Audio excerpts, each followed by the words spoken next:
When most people first hear the word Ho Oponopono, they think of forgiveness. But at its heart, it is not about forgiving another at all. It's about remembering there never was another. This ancient Hawaiian practice means to make right, but not in the moral sense of fixing something broken.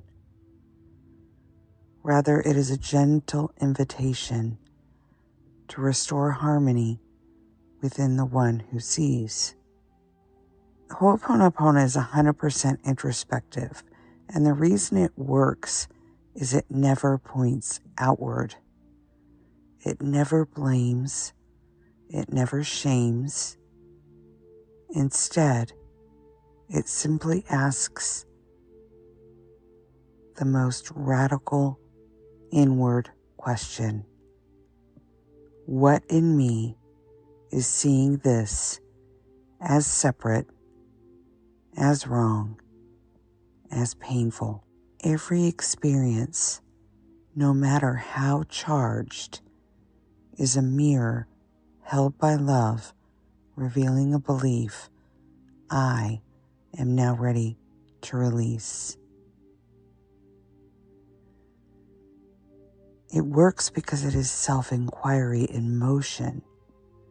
It brings the Advaitic seeing who is the one hurt, who is the one blaming, into the tender daily moments of life.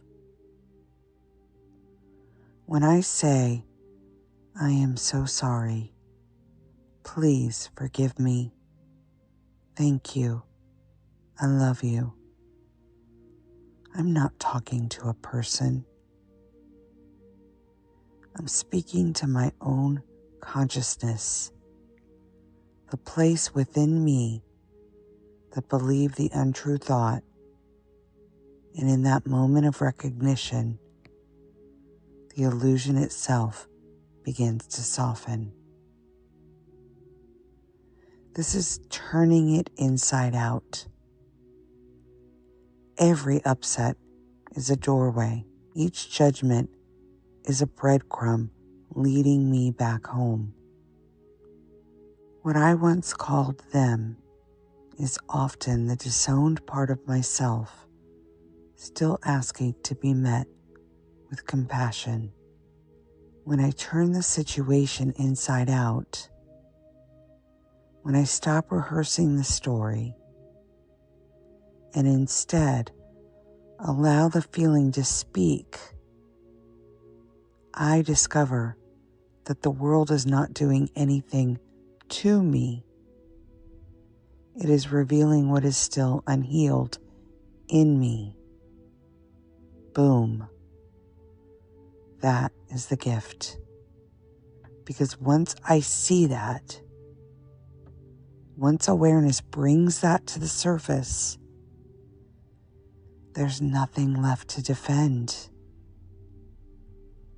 The walls fall and love flows naturally where resistance once stood. There's such a gift in letting it unravel.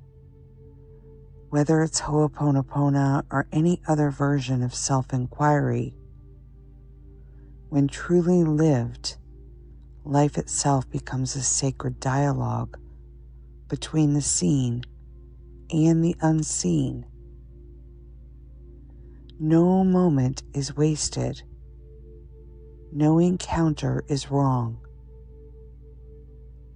Every friction, every sting is simply a cue to pause and look again until the knot unravels on its own.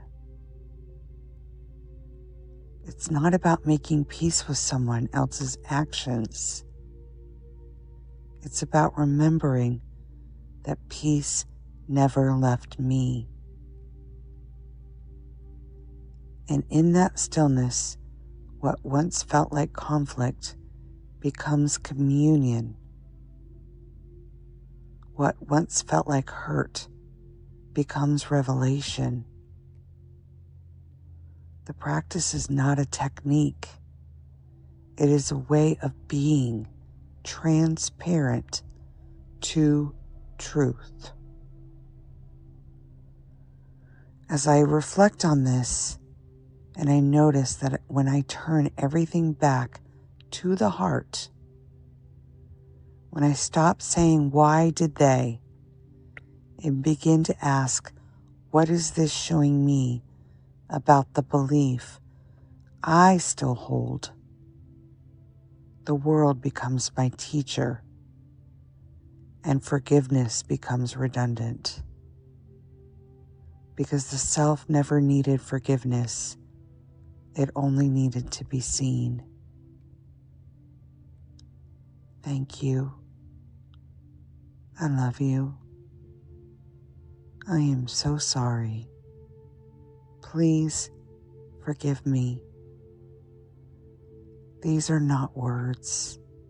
They're doorways. Each one opens a little wider until there is nothing left to forgive. No one left needing forgiveness, and only love remains. Here, be still and know I am. Much love. Until next time. If you enjoyed this video, if you enjoy content like this, please make sure to pause, like, and subscribe. Every little like on this tiny little channel helps. And honestly, it brings more of this content right to the surface to deliver itself to you each time we update. The channel is full of so many different enriching things, anywhere from Advaita, non-duality, self-inquiry, looking more deeply and intimately, tools like Ho Oponopono, processes like self-inquiry, and we even delve into things like psychic, medium, channeling, all the clairs, clairvoyance, clairaudience, clairsentience, digging deeper into what those mean from every perspective. We also cover fasting and extended fasting. So make sure you're checking out all of our playlists, that you're turning those notifications on, and that you're taking a moment to pause, like, and maybe even comment, because this is our community, and you and your participation here matter. Thanks. I look forward to seeing you at the next sharing. Much love. Until next time.